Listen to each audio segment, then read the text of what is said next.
has the perfect relationship? If everyone would be honest, the answer would be no one. Rachel Tasker wrote an article on God.com regarding a survey conducted by the American Association of Family and Marriage Therapists. The survey was conducted on couples that had attended couples counseling. 97% stated that they received the help that they needed, while 93% stated that they had developed unique tools to help them with conflict in their relationship from going to counseling. The benefits of couples counseling is that you have an unbiased person in position to see the issues in your relationship and to point them out to you. My husband and I, we have been married for 12 years, and I wish that we would have utilized couples counseling or even spoke to our pastor. I honestly feel that this would have helped us to communicate better as well as being able to express ourselves toward each other. Some relationships involve two people that can connect on every level of their relationship and honestly have a genuine love for each other that can withstand anything. But you have those that struggle with that and they need help. This speech will tell you of how to prepare for couples counseling, how it helps develop better communication in your relationship, as well as how to fall in love and stay in love with your partner if you utilize the services that are being rendered to you. When discussing going to couples counseling, it can be overwhelming to go forth with it. After all, you are exposing your relationship, flaws and all, to a stranger. Darren Young stated in his article, How to Prepare for Couples Therapy, is the first step is that both parties in the relationship have to be willing to go to counseling. If both of you are not willing, the therapy sessions will not work. They will be pointless and a waste of time. The second step is to do your homework to find a good counselor. It is okay for you to interview as many therapists as you would like before you make your decision. Now that I've told you about the first step, let's move on to effective communication. Some people are natural communicators, while you have others that struggle with that and they're trying to get to that point.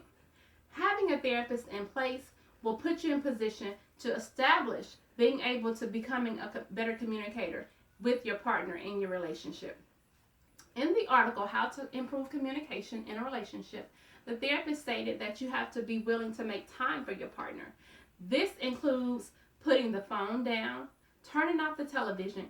You have to be willing to show your spouse that whatever it is that has arisen, whatever issue, whatever conflict of them just wanting to talk, it is important. It does matter. And bottom line, everything else can be put to the side for your spouse or your mate to be able to communicate with you. The next thing is, in the relationship, you have to understand versus wanting to be understood. Now, we all know that when we're arguing with our spouse or our mate, we want our positioning to be understood. We want them to see things from our side. But in the article that Kim Pratt wrote on communication tips for couples, she stated that we have to reverse roles. We have to learn how to understand our partner's needs and wants versus our own. Now that I have told you of how to be an effective communicator in your relationship, we will move on to the last and final step, and that is to learn how to fall in love with your partner and stay in love with your partner.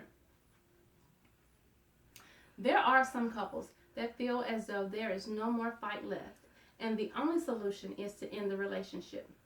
But this does not have to be your relationship's demise. Consistency, willingness, and trusting in doing the work that your therapist has put before you to do will put you in a position to develop a relationship that can flourish for years. 10 tips to preventing divorce on today.com says that you have to connect lovingly with your partner each day, that you have to compliment them in private and in public, that you have to love your mate or your spouse the way he or she wants, that you have to remain faithful, you have to take care of your appearance, you have to spend time together, you have to spend time apart, you have to be a friend with your partner. You also have to remember the terms of endearment and to say I love you. If you utilize these tips, it will develop a bond between your mate and yourself that is stronger than it's probably ever been. In conclusion, this speech was to tell you of the effective ways that going to couples counseling can benefit your relationship.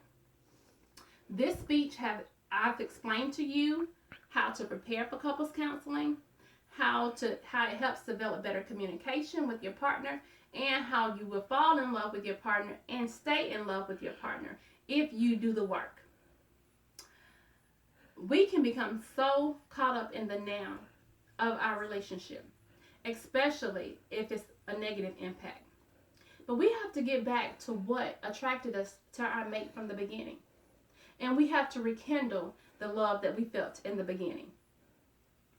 By doing so, you will probably reestablish or even reinvent a love that you felt that was lost by utilizing these services.